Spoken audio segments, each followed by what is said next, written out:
Hey everyone, good to see you here today. You know what's strange?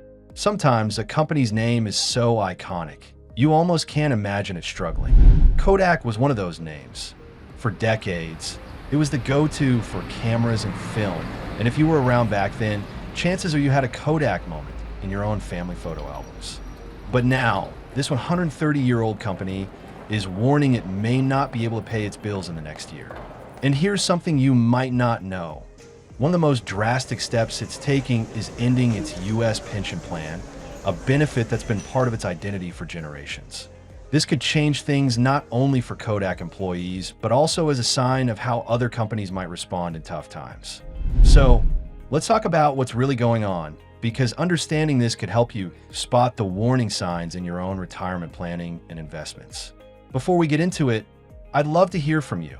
Have you ever worked for a company that cut back on retirement benefits or worried about your own? Share your thoughts in the comments. I read them all, and I think your stories can help others.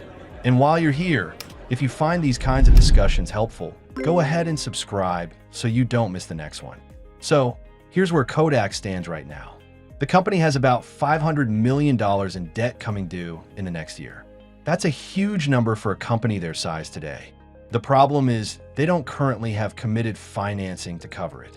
In plain English, they owe a lot of money soon, but they haven't locked in the cash to pay it. This is what accountants call substantial doubt about a company's ability to keep operating. And when a company has to make that statement, it's a big red flag for investors and employees alike. Their most recent financial results really tell the story. Second quarter revenue was down slightly from last year, but profits took a much bigger hit. Margins slipped, and a $26 million profit from the same quarter a year ago turned into a $26 million loss this time. Cash reserves are getting thin too, down $155 million, and most of that isn't even in the US, which makes it harder to use quickly. You see, rising manufacturing costs and fewer sales are squeezing them from both ends. And this is where the pension decision comes in. Kodak's CFO said ending their U.S. Kodak retirement income plan could bring in about $500 million in liquidity. That's money they can use to cover debts and keep things running. Now, if you're retired from Kodak today, your check should still come. But instead of Kodak paying you directly, the money will come from an insurance company. Some experts say that could actually be more secure, since those insurers are well capitalized. The bigger hit is for future employees. They won't have a pension at all.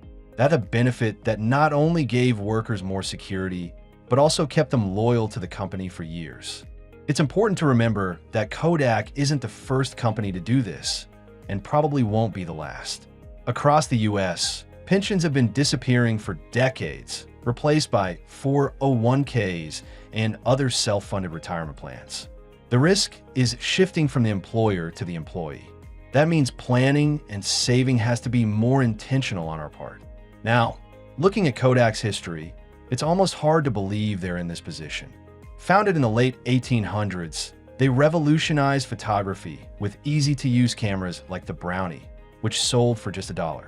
They practically owned the US film market in the 1970s, holding nearly 90% of sales.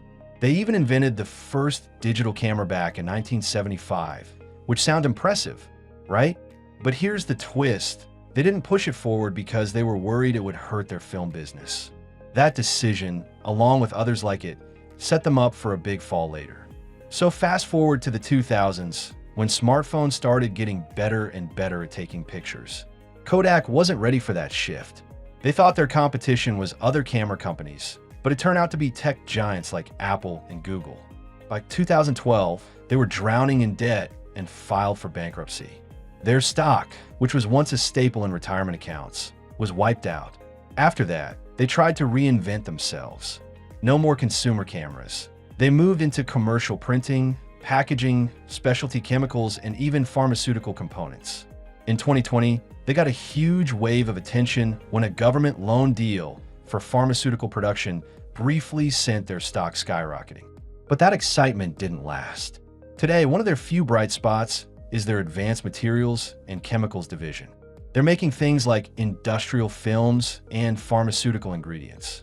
Their CEO says this US-based production could help them weather global trade issues. But analysts still warn that they're up against high costs, industry uncertainty, and customers who aren't spending big right now. And here's something I think is worth pausing on. Kodak didn't fail because it ignored change entirely. They invested in digital tech. They tried new areas, but they were slow, and they misunderstood where the real competition was coming from. That's a huge lesson for any of us thinking about our own careers, businesses, or investments. Sometimes the threat isn't the obvious one. It's the one coming from the side. And if you think about it, there's a parallel here to artificial intelligence today.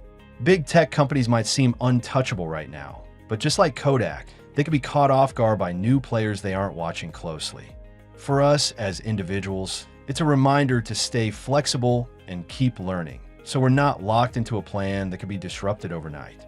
So then, what does this all mean for Kodak's future? Well, their survival is going to depend on whether they can get new financing or restructure their debt in time. If they manage that and keep growing in their newer business areas, they could stick around. And if they do, it'll be another reinvention story in their long history. But if they can't, this might be the last chapter for a company that wants to find how we captured memories. For anyone watching this and thinking about their own finances, the lesson here is simple but powerful. Nothing stays the same forever. Companies, industries, even entire ways of doing business can change or vanish. If you rely on a pension, make sure you know who's backing it and how secure it is. If you're saving for retirement, keep in mind that flexibility is key. And if you're investing, remember that even the giants can fall. And, this is also a reminder to keep a healthy mix in your own financial plans. It's easy to feel comfortable when things seem stable, whether that's a job you've had for decades, a company you've trusted, or an investment you've held for years. But change can come quietly at first, then suddenly all at once. That's why it's worth checking your retirement accounts every so often, making sure your savings aren't tied up in just one place, and keeping some flexibility in where your money is. Even small adjustments, like shifting a little more into safer assets as you get closer to retirement, or building a bigger emergency fund, can make a real difference when the unexpected happens. And if you've been putting off reviewing your finances, maybe take this as your cue to start. Because whether it's Kodak or any other company, no one is completely safe from the kinds of changes we're seeing, and the best safety net is the one you build for yourself. Speaking of which, I'd really like to know, if you had a pension, would you feel safer having it backed by your employer or by an insurance company? Let me know in the comments, because it's a bigger question than it might seem at first. And guess what? I've got more stories like this that can help you not only understand what's happening in the financial world, but also protect yourself from the ripple effects. So hit subscribe, keep the conversation going, and I'll see you next time.